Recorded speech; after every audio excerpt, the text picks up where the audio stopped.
কি সুন্দর ছাগলের বাচ্চা। এগুলো কি রাম ছাগলের বাচ্চা? এগুলো কি রাম ছাগলের বাচ্চা? আসসালামু আলাইকুম, সবাই কেমন আছেন? আলহামদুলিল্লাহ আমি ভালো আছি। আমি চলে এসেছি গ্রামে, আমার এই যে এক খালার বাসায় এসেছি গ্রামে। এই যে খালা অনেক ছাগল মুরগি বসে দেখা এগুলো হচ্ছে ছাগলের বাচ্চা। এগুলো কি ছাগলের বাচ্চা জানি না, দোআঁশলা না রাম ছাগল। এই দেখো কি সুন্দর অনেকগুলো বাচ্চা আছে। নিয়ে আসো নিয়ে আসো। এখানে মুরগির বাচ্চা রাখা আছে, এই দেখো কি সুন্দর মুরগি। এগুলো কি মুরগির বাচ্চা কয়? আর কালার লাল। আর এই দেখো এখানে খোপ রাখা আছে। গ্রামের এই পরিবেশগুলো অনেক ভালো লাগে। তারপরে এখানে নিয়ে আসো, আর নিয়ে আসো। দেখো এখানে কি সুন্দর ছাগলগুলা খাবার দেওয়া হয়েছে, ছাগলগুলা খাচ্ছে। এই যে এগুলা কলার পাতা খাবার দেওয়া হয়েছে। এই যে এই ছাগলগুলারই বাচ্চা ওইগুলা। আসলে গ্রামের মানুষ এরকম ছাগল হাঁস মুরগি পুষে আয় রোজগার করে। অনেক ভালো একটা পদ্ধতি। কি সুন্দর করে খাবার দেওয়া হয়েছে, যাতে খাবারটা নষ্ট না করে তার জন্য এইভাবে খাবারটা দেওয়া হয়েছে।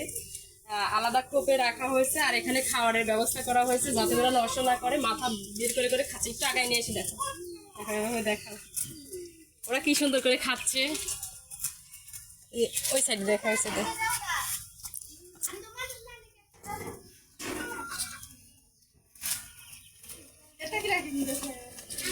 এই যে এখানে ছাগলকে খেতে দিছে, এইগুলা হচ্ছে ঘাস খাচ্ছে ছাগল।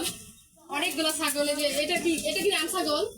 রাম ছাগল এটা দেশি ছাগলই, অনেক বড়। এদেরই বাচ্চা এগুলা। এই যে এগুলা নিয়ে আসো, এদিকে নিয়ে আসো নিয়ে আসো। এই যে কলা কাটে দিছে, দেখো এখানে কলা কাটে দিছে।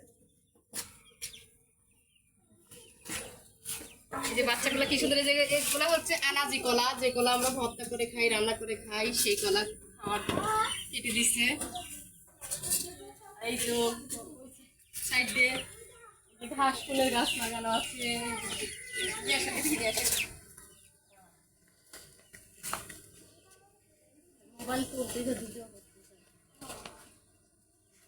এই যে এখানে মাটির উঠানের মাঝখানে হচ্ছে মাটির চুলা।